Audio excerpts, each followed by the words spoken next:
নমস্কার বন্ধুরা, সুন্দরবন ভিলেজ ফুডে আবারও আপনাদের অনেক অনেক স্বাগত। আজকে আর একটা নতুন রান্না নিয়ে চলে এসেছি। এই যে মাছ, আজকের মাছের টক বানিয়ে দেখাবো। একদম নতুন পদ্ধতিতে মাছের টকটা বানাবো আর খুব অল্প উপকরণ দিয়ে রান্নাটা করব।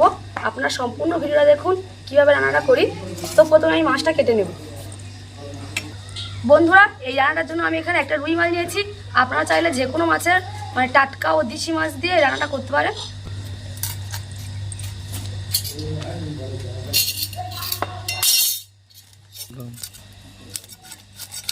এই মাছটা কিন্তু একদম টাটকা মাছ। সকালবেলা শ্বশুর বাবা এই মাছটা ধরে দিয়ে গেছে। আর মাছটা পুকুরের রুই মাছ, খেতে কিন্তু দারুণ লাগবে তরকারিটা। আজকে এই মাছটা আমি ভালোভাবে ছাড়িয়ে নিয়েছি। এবার মাছ থেকে এরকম কেটে নিই।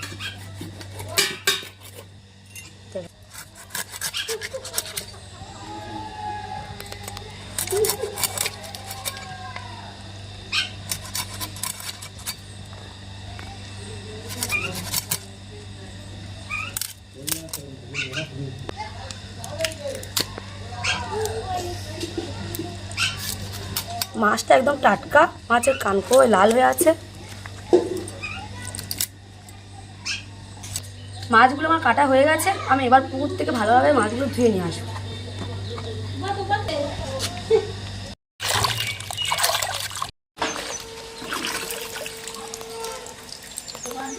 বন্ধুরা, পুকুর থেকে ভালোভাবে মাছটা আমি ধুয়ে নিয়ে চলে এসেছি। এই মাছগুলো নুন হলুদ মাখিয়ে নেব, লবণ হলুদ।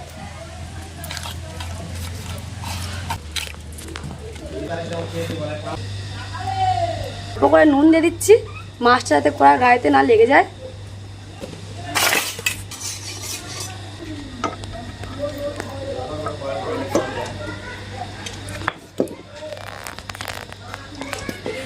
তেলটা গরম হয়ে গেছে, একে একে মাছগুলো দিয়ে দিলাম।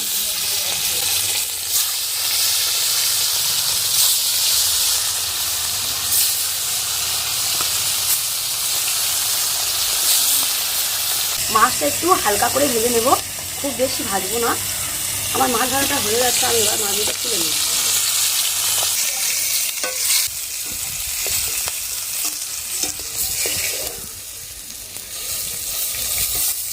মাছের টকের জন্য আমি নিয়েছি এখানে 4 কোয়া রসুন, 1 টুকরো আদা, 2টো কাঁচা লঙ্কা, কিছুটা সর্ষে,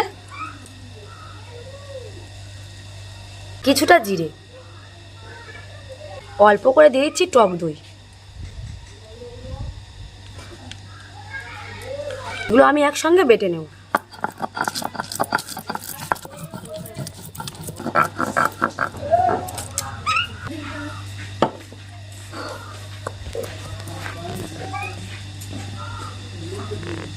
ওই মাছ ভাজার তেলে আমি দিয়ে দিচ্ছি কিছুটা কালো জিরে, 2টো শুকনো লঙ্কা, কেটে রাখা টমেটো।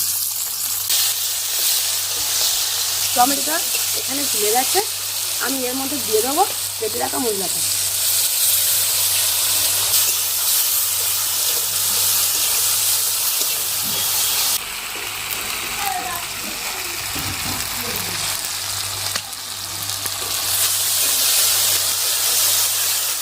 এর মধ্যে দিয়ে দিচ্ছি 1 বাটি দুধ।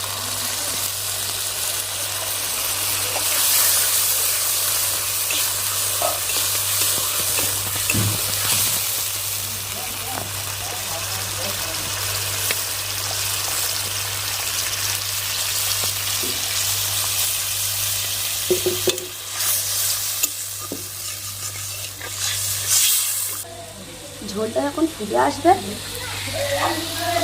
তখন এর মধ্যে দিয়ে দেবো মাছগুলো।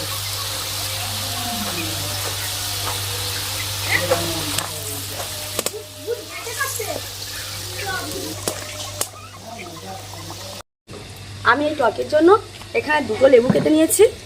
তরকারিটা আমার হয়ে গেছে। তরকারিটা লাগিয়ে নেওয়ার কিছুক্ষণ আগে আমি এর মধ্যে লেবুটা দিয়ে দেবো। সবগুলো লেবু এভাবে নসটা নিয়ে দিয়ে দেবো আর একটু কাঁচা তেল দিয়ে দেবো।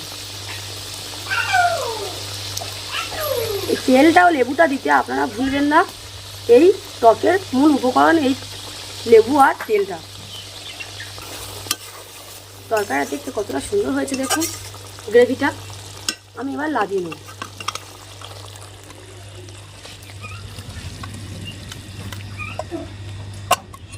বন্ধুরা, আমার তরকারিটা কত সুন্দর কালার এসেছে আর গ্রেভিটা কতটা সুন্দর হয়েছে। আপনারা একবার হলেও বাড়িতে বানিয়ে খেয়ে দেখবেন, খেতে খুব দারুণ লাগে। আর নতুন নতুন ভিডিও পেতে আপনারা এই চ্যানেলটিকে সাবস্ক্রাইব করে দিন। আবারও ফিরে আসবো নতুন কোনো ভিডিও নিয়ে আর নতুন কোনো রান্না নিয়ে। একবার রান্নাটা বানিয়ে দেখবেন, কেমন লাগে খেতে কমেন্টে জানান। আপনারা সুস্থ থাকুন, ভালো থাকুন।